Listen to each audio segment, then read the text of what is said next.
Saya agak cepat ya, mohon izin saya agak cepat karena waktu kita sangat terbatas. Pertama, kita klarifikasi dulu bahwa Islam itu sesungguhnya masuk ke Nusantara itu dalam fase yang sangat awal.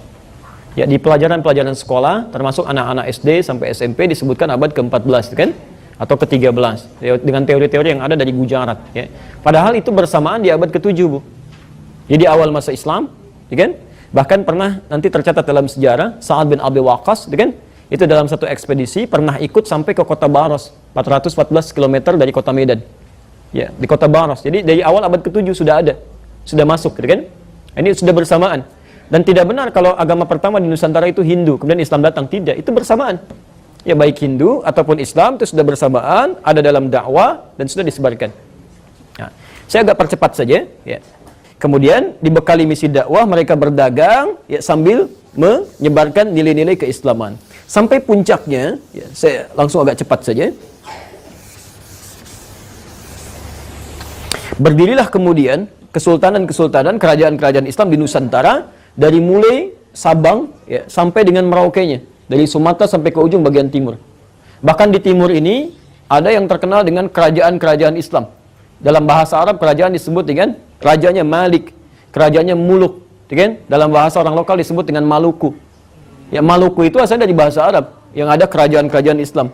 Karena di situ ada Ternate, ada Tidore, ada Bacan, ada Ambon dan macam-macam. Termasuk sampai ke Papua. Ya, sampai ke Papua, ya. Nah, kemudian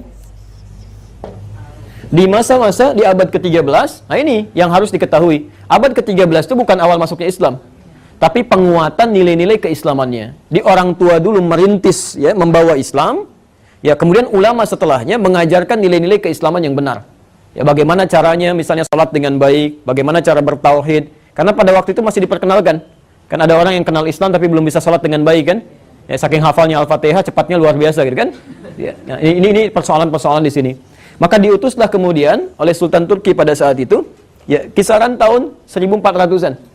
Ya, 1400-an di awal masa ke-13 dari 1200 bahkan ya, 1200 sampai ke 1400-an dikirimkan ulama-ulama.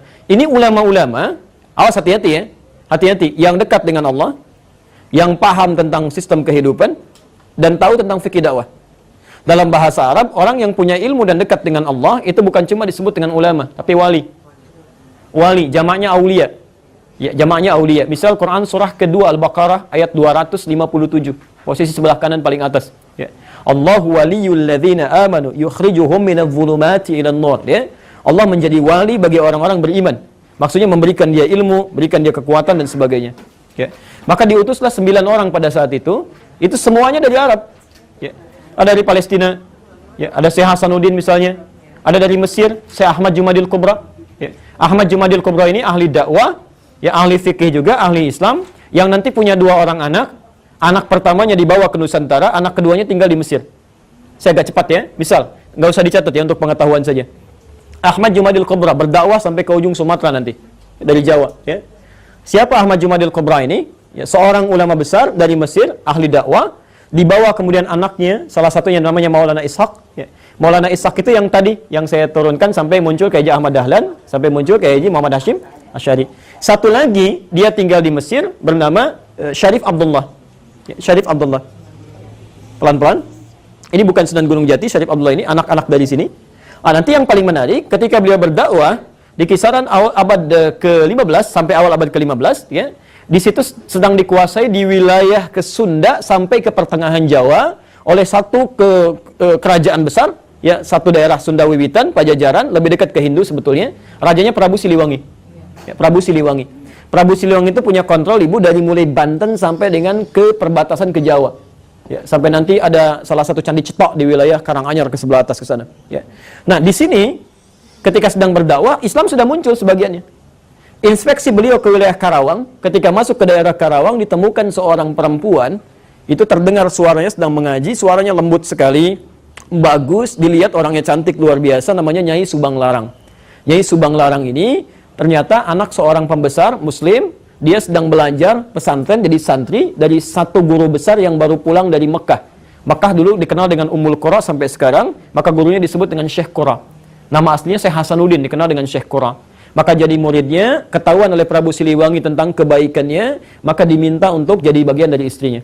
ingin menikah. Masya Allah, ibu kalau kedatangan presiden datang ke Roma, saya mau melamar anak ibu misalnya, terima nggak? Wah, ya kan? Nggak mudah ya. Perhatikan, Nyai Subanglarang apa yang disampaikan. Ini bisa mengatakan begini. Ini kan orang bisa mengatakan apa saja. Tapi dengan kekuatan imannya dia katakan, lihat kalimatnya.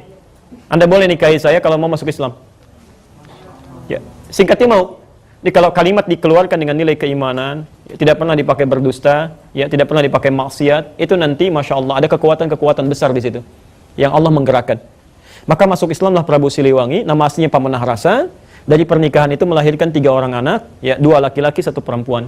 Anak pertama lahir tahun 1423, diberi nama dengan Walang Sungsang. Ya, Walang Sungsang. Anak kedua lahir tahun 1426, diberi nama dengan Rara Santang. Anak ketiga lahir 1427, diberi nama dengan Raja Sengara. Raja Sengara. Semuanya masuk Islam, pelan-pelan. Semua masuk Islam. Walang Sungsang berganti nama menjadi Abdullah Iman. Abdullah Iman. Rara Santang berganti nama menjadi Syarifah Mudaim. Ya, pelan-pelan. Dari tahun inilah kemudian keduanya pergi menunaikan ibadah haji, berangkat. Ya, setelah berhaji ini, ternyata setelah selesai mau pulang bertemu dengan Syarif Abdullah. Ya, Syarif Abdullah jatuh hati kepada Syarifah Mudaim, minta izin untuk menikahi pada kakaknya, dinikahkan di situ.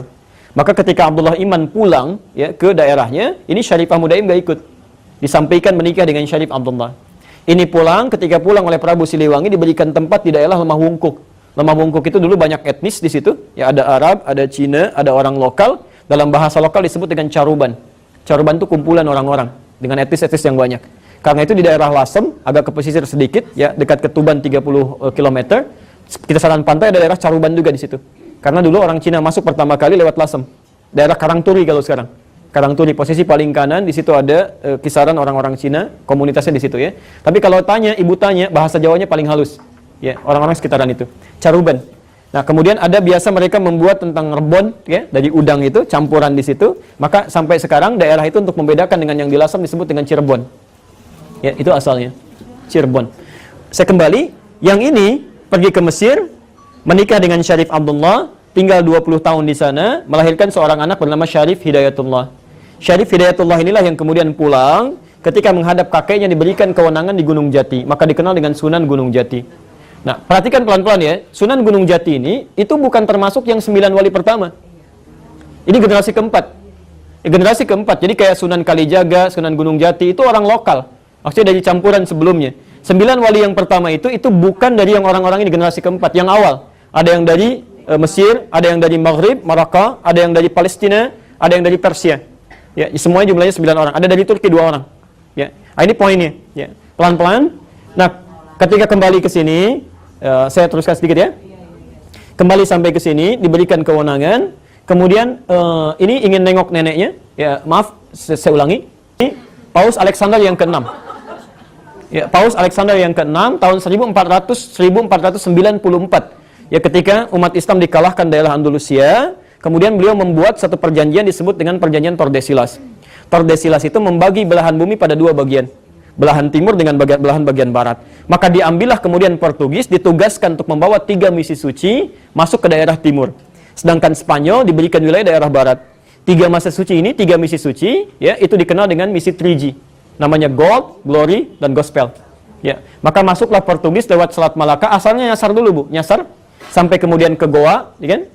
Di Goa melakukan monopoli, lalu minta bantuan pada seorang bernama Ahmad bin Majid, navigator muslim, untuk menunjukkan arah yang sebenarnya. Maka masuklah lewat Malaka tahun 1511. Ya, apa yang pertama kali dilakukan? Pertama, memonopoli perdagangan. Kedua, membuat rumah ibadah, misi gospel, ya, kristenisasi. Rumah ibadah dalam bahasa Portugis disebut dengan igreja. Igreja. Orang kita menyebutnya dengan gereja kemudian. Jadi gereja itu asalnya bukan dari bahasa Indonesia, tapi dari bahasa Portugis. Didirikanlah di situ, orang mulai ikut-ikutan. Ya, orang-orang Portugis saat itu ibadahnya itu 2 hari setelah orang Islam. Ya, kalau orang Islam itu ibadah tiap pekan kemana? Jumatan ya, ke masjid ya, Jumat. Setelah hari Jumat, setelah hari Sabtu, nggak ada Minggu. Nggak ada Minggu, adanya Ahad asalnya. Dari mana muncul Minggu? Karena orang-orang Portugis saat ibadah itu tidak langsung nyambung dengan Tuhannya. Mereka perlu perantara. Sampai hari ini. Jadi kalau misalnya punya dosa, itu penembusan dosanya nggak minta sama Tuhan, minta sama Bapak. Datang ke situ, Bapak saya salah tadi begini gitu kan. Baik, lalu kata bapaknya begini. Kata orangnya kalau Bapak salah kemana gitu kan. Nah ini baik, jadi intinya dia lewat orang suci. Orang suci disebut dengan santo. Saat itu santo yang jadi perantara dikenal dengan Santo Domingo. Ya, Santo Domingo. Singkatnya orang kita kan suka menyingkat-nyingkat ya. Santo Domingo, minggu jadi minggu. Sampai hari ini ada minggu. Dan di hari ini mereka ibadah. Ya. Sampai kemudian ada orang ikut-ikutan, ada yang dipaksa pindah agama, sampai nanti yang mendirikan Nahdlatul Ulama, Kiai Haji Muhammad Hasyim Asy'ari memberikan fatwa. Beliau menulis 19 buku, di kitab keduanya Risalah Ahlu Sunnah wal Jamaah, ya halaman ke-14, posisi paling kanan, paragraf pertama, baris 1 sampai dengan 5. Ya. Itu ada fatwa di situ. Ya, ada fatwa larangan untuk ikut-ikutan ke kanisa, ikut ke gereja, apalagi kalau ikut-ikutan dengan pakaian mereka, kan? Dan menyaksikan ibadah mereka, itu kata beliau nggak boleh. Itu fatwa pertama. Ya, saya persingkat, saya tutup di sini. Ya, sampai kemudian datanglah Portugis, ya, dikalah di sini, dia ingin menguatkan bentengnya. Ya, ketika datang Portugis ke wilayah ini, ternyata Spanyol merasa saya nggak dapat apa-apa di barat itu. Maka disusullah kemudian ke timur, perginya ke Filipina, ke daerah Sulu, dipimpin oleh Magalhães. Ya, Portugis dipimpin oleh Alfonso de Albuquerque, kemudian ini dipimpin oleh Magalhães tahun 1519. Tahun 1519 takut karena ada persaingan, maka dibuatlah kemudian benteng di daerah Sunda Kelapa. Datang ke Sunda Kelapa di pinggir pantai dibikin benteng. Saat masuk ke sini itu kemudian mohon maaf ya, maaf sekali lagi, menyerang penduduknya, mencelakai, membangun tempat ibadah, sehingga Sunan Gunung Jati yang diberikan kekuasaan tadi mengutus menantunya. Beliau punya 2 anak. Anak pertama namanya Muhammad laki-laki, kedua perempuan, menikah dengan seorang jenderal besar, soleh dekat dengan Allah. Namanya Fathullah, orang lokal menyebutnya Fatahillah, Portugis menyebutnya Faletehan. Ya. Maka diutuslah kemudian untuk bisa membebaskan dalam bahasa Arab disebut dengan Fatah. Ya, wilayah Sunda Kelapa ini. Maka kemudian dibaca surah Al-Fatah itu, ya, Inna fatahna laka fatham mubina. Mereka berwudu dulu, salat dulu dan berjihadlah ke sini. Saya persingkat, dibebasanlah kota itu pada tanggal 22 Ramadan 933 Hijrah, bertepatan dengan 22 Juni tahun 1527. Ya. Saat dibuka ini, mereka sadar bahwa ini bukan ikhtiar kita saja, bukan kekuatan kita, tapi ada ridha Allah di sini. Ya, maka kemudian untuk mengenang ini untuk generasi setelahnya, untuk orang-orang setelahnya yang tinggal di sini, ingin disampaikan kamu harus dekat dengan Allah, jangan jauh dari Allah karena ini dianugerahkan oleh Allah. Maka diambillah nama kota ini, dirubah dari Sunda Kelapa menjadi nama Quran. Inna fatahna laka fatham mubina. Fatham mubina itu dalam bahasa lokal dikenal dengan Jayakarta. Jayakarta disingkat jadi Jakarta. Di Jakarta itu ada nama Quran. Sampai hari ini ulang tahun Jakarta itu 22 Juni 1927. Sebelum Indonesia merdeka. Jadi sebetulnya orang-orang dulu membebaskan dari penjajahan, dari kristenisasi dan sebagainya. Makanya para ulama-ulama kita itu sangat luar biasa, ingin dijaga dekat dengan Allah, jangan sampai turun bencana gitu ya. Ini poinnya. Ya, saya tidak mau masuk kepada konteks yang lebih lebar, tapi ini poin utamanya. Nah, sampai tiba Belanda tahun 1616. Ya, 1616 sampai bisa bertahan sampai 350